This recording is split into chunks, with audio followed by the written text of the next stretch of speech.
You notice on this opening slide that the title, Fighting the New World Order, is there, but it also says One World Governance.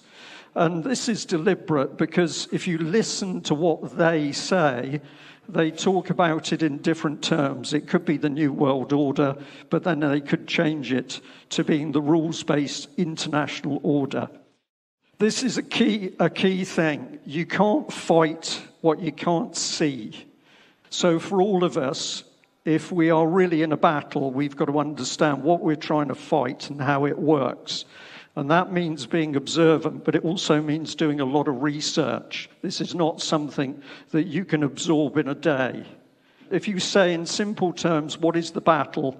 It's for our minds. Because by capturing our minds, they can capture everything. Everything about our life is gone. So this is psychological warfare on your mind. If you're feeling stressed, depressed, anxious, uncertain, this is all deliberate. So bear in mind, this is the battle. Right, so who are they?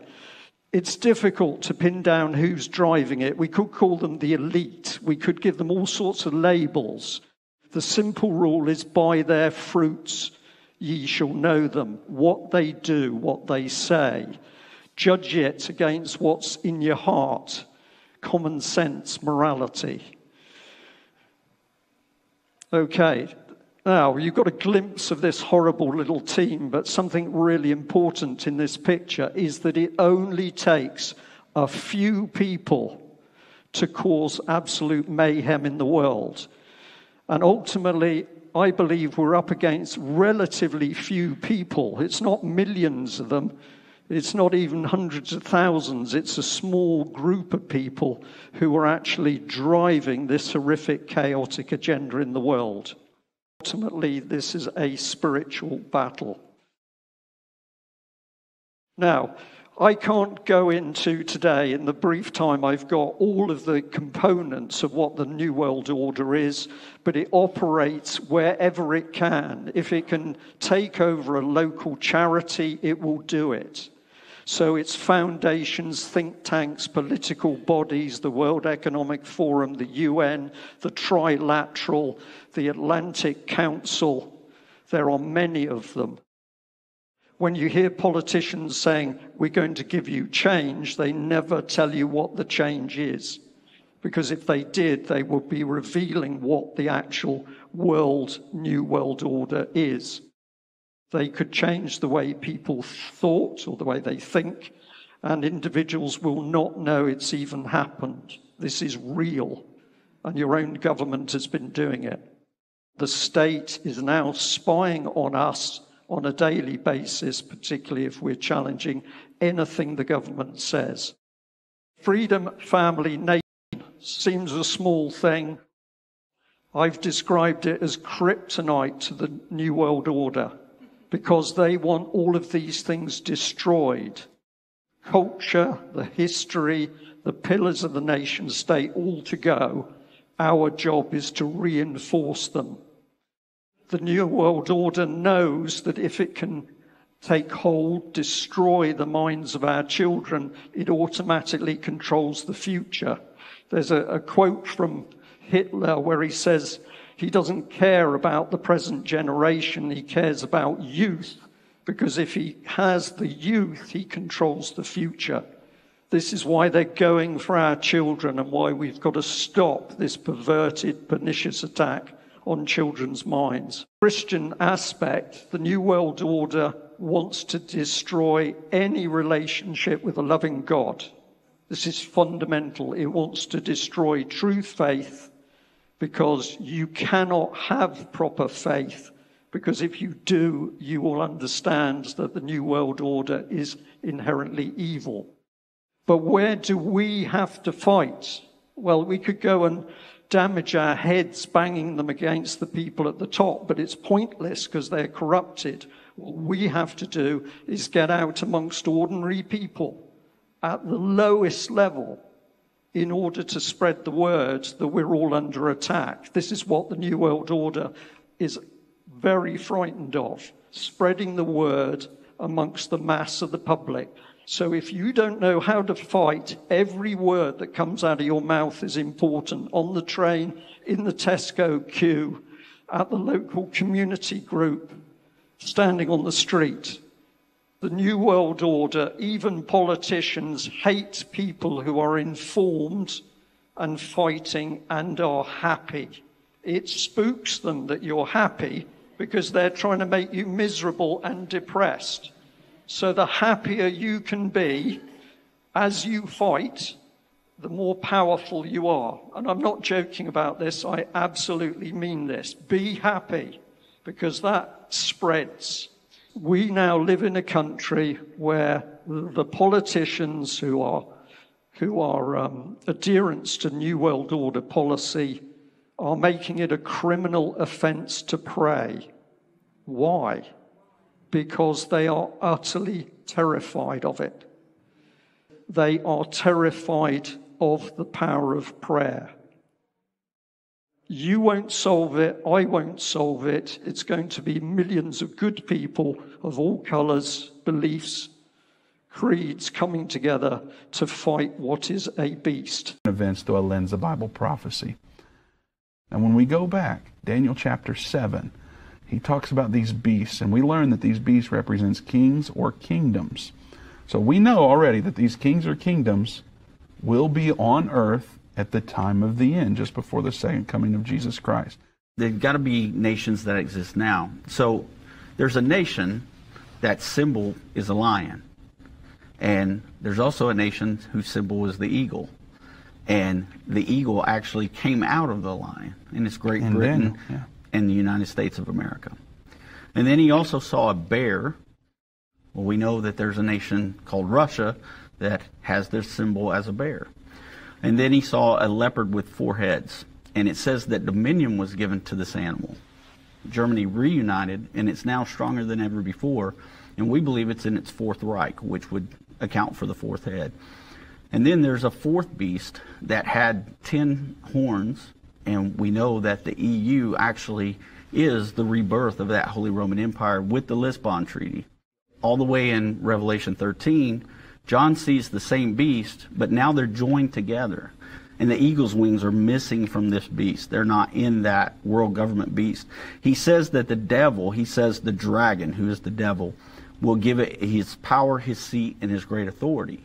So the devil will actually rule it with the Antichrist.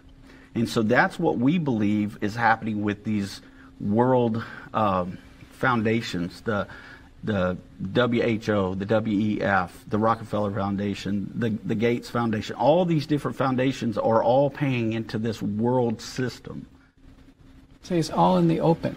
That's the interesting thing. There's no secrecy here. We don't have to, deeply investigate.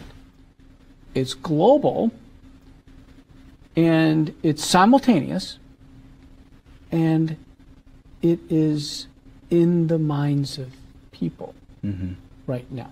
Something's happened. There's no doubt about it. I have been all over the world. I've talked to Muslims, Jews, all the different branches and denominations of Christianity, people in China. They all sense that we have entered a time of an epic battle between good and evil. We're trying to understand a mind-blowing reality. And that's the most difficult part about it. And there's only a small fraction of people who are even, in a sense, we say aware or awake or alerted to try to grapple with this understanding. The average person is listening to their ringtones and texting on their cell phone and going to work or school every day and going home. And they're just oblivious to this really rapid pace that we've seen. An example is the WHO's attempt to achieve dominion over all plants, animals, and humans through the Pandemic Treaty Alliance and the International Health Regulations. Well, more broadly, when we define the biopharmaceutical complex, we think at the top is the World Economic Forum. Kind of the executor part of this machinery is the World Health Organization, but also the Gates Foundation, the Rockefeller Foundation, the Wellcome Trust, the Global Vaccine Alliance, Gavi. We have all of the regulatory agencies now, fully connected. So we have MHRA in the UK, SAFRA in South Africa, EMA in Europe, TGA in Australia, US FDA, CDC, NIH in the United States. They, in a sense, are completely synchronized. And you know they're working as a syndicate, but it doesn't stop with humans. Still able to facilitate evil or initiate evil on the earth, but they need humans to work through. And there's so many willing humans to work through that are ready to sell out their entire fellow human beings. And so when you see what Klaus Schwab is saying, when you see what that, in my opinion, that vacuously challenged cranial emptiness of the head of UN, Tedros, then you get into the Bill Gates of hell, and you get into all of the people that are on record as saying they want to wipe out humanity. I think that what we tend to look at, and this is you're looking at players on the chessboard, but you're not seeing who rigged the chess game, you know? It is my contention that 1/3 of the angels, based on the Bible, fell. Those became what are known as fallen angels. They have sought to destroy humanity. God put barriers to their being able to do that, and what they've been able to do is insert, like basically snake venom into the human race. And so what we're watching right now, I believe, is not a tale of two cities, but we're watching the playing out of a supernatural war detailed in both the Old Testament and the New, and it's Satan versus God. Well, I'm telling everybody right now, you better get into the real arena, and that's a supernatural war that's playing out for the souls of men. Humanity stands at the brink of extinction. That's not just an understatement. And we're the greatest bloodthirsty nation in the world, in my opinion. Both the United States of America today, the leaders of Israel today, the leaders of NATO today, none of them know Christ. Not one of them. What lights a fire under me right now is watching our world fall into global nuclear war run by satanically infested leaders of multiple nations who all reject Christ. They reject the word of God. Faith is the anchor, and faith is followed by action in faith. Right? Absolutely. So God requires us, and this is Old and New Testament, God and Christ require us to act on that faith in a way that is pro-human, right? To exercise compassion, to exercise selflessness and not be selfish, not be pompous. And if we do not embrace Christ and the teachings of the Lord in our lives right now, our time is running out. Judgment day is coming. We don't know what that window of opportunity is. Even if the world ends, we can still be saved.